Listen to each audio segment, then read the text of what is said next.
Happy Friday morning, VBHS. We hope you had a great week. Here's our episode 87 of your Porno Pack News. To kick us off, here is some school news updates. Theater will be presenting Frozen Jr. today and tomorrow at the Fine Arts Center at 7 p.m. Admission is free, but donations will be accepted. Are you up to date? Here's a checklist for the VBHS. Today is the last day to purchase before they start putting tickets on your car next Monday. You can do so through the office. You can start signing up for FBLA and Young Democrats of America. The PSAT is coming up on October 13th. Come down to the counselor's office to sign up. The college fair is coming up on September 22nd. And lastly, juniors and seniors, if you're interested, there is a U.S. Senate program that you can apply for. This gives you a chance to earn a $10,000 scholarship. We'll post the link in our description for more info. And lastly, did you know the gender gap among college students is growing? Women accounted for a record of 59.5% of college students at the end of the 2020-21 school year, while men made up just 40.5%. This year could bring in even wider disparities for the 2021-22 school year. Women sent in 3.8 million college applications compared to men's 2.8 million. So guys, fill out your applications. And see Miss Nelson if you need help. Volleyball lost both games last week, but they played hard and look to resume playing this week. Tennis boys and girls won all 3 matches last week against Valonia, Greenbrier, and Alma. Van Buren football won against Rogers Heritage 35-14. It's their first 3-0 start since 2010. Go Dogs! Volleyball plays Tuesday at home versus Valonia, Thursday in Siloam Springs, and next weekend at a tournament in Lakeside. Tennis plays Monday at Greenwood, Tuesday at home versus Alma, and Thursday in Mountain Home. It's bye week for football, but we can't wait to see you next Friday at Blakemore as football plays Siloam Springs. To begin your news, we'll catch you up on the infamous #FreeBritney movement. Britney Spears' fight to end her court-ordered conservatorship took an unexpected turn last Tuesday, when her father and conservator of the estate, Jamie Spears, filed a petition to end the arrangement. According to Matthew Rosengart, attorney for Britney Spears, it appears that Mr. Spears believes that he can avoid accountability and justice, including sitting for a sworn deposition and answering other discovery under oath. Rosengart added, Britney Spears will continue to explore all options. Also, Britney is now engaged. Good luck, Britney. We'll keep you guys updated on #FreeBritney. The number of job openings in the U.S. rose to a new record of 10.9 million in July. Help is definitely wanted. The U.S. could default on this debt in October if measures aren't taken to raise, or it could raise the debt ceiling. Treasury Secretary Janet Yellen warned yesterday. In politics, a recall election seeking to remove California Governor Gavin Newsom took place on September 14th. The recall will present voters with 2 questions. The first will ask whether Newsom should be recalled from the office of governor.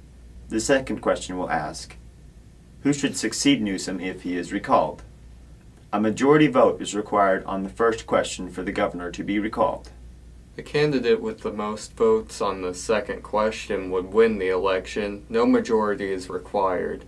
Since this election is being conducted by mail, it is unlikely that the final results will be available on Election Day. We'll keep you posted on what happens by next week. Democrats are taking on the biggest piece of President Biden's agenda. A $3.5 trillion plan to slow climate change, expand healthcare and education, cut poverty, and increase taxes on the wealthy. Those negotiations have begun, and they will proceed quickly over the next few weeks. By the end of September, the fate of the bill, and by extension, Biden's bid for a consequential presidency, will probably be clear. For COVID updates, President Biden presented a push for stricter vaccine mandates last week. He announced last Thursday that all businesses with 100 or more workers will need to mandate vaccines or administer weekly tests for employees, potentially affecting 80 million U.S. workers. If employees don't comply, companies could receive fines of up to $14,000 per violation.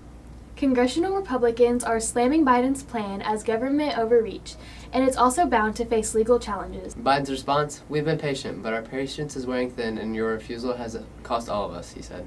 And a last little tidbit for world news. Parliamentary elections in Norway have shaken up the country's government, giving the center-left Labour Party a chance to form new coalition after the ruling Conservatives lost their lead.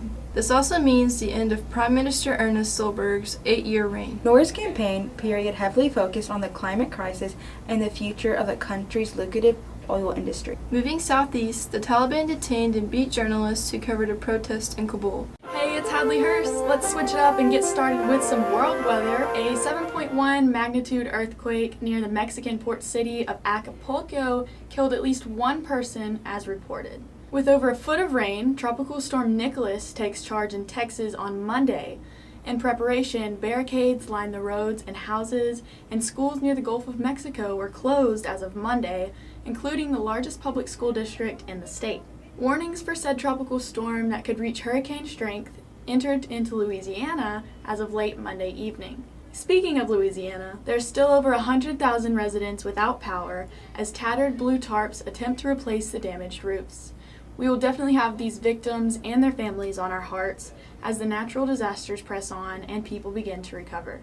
Switching on to your weekend weather, highs in the low 90s this weekend with some cloud coverage on Sunday.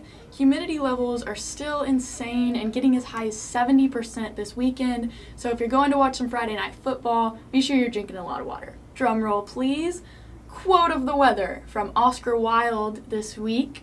It says, "Conversation about the weather is the last refuge of the unimaginative."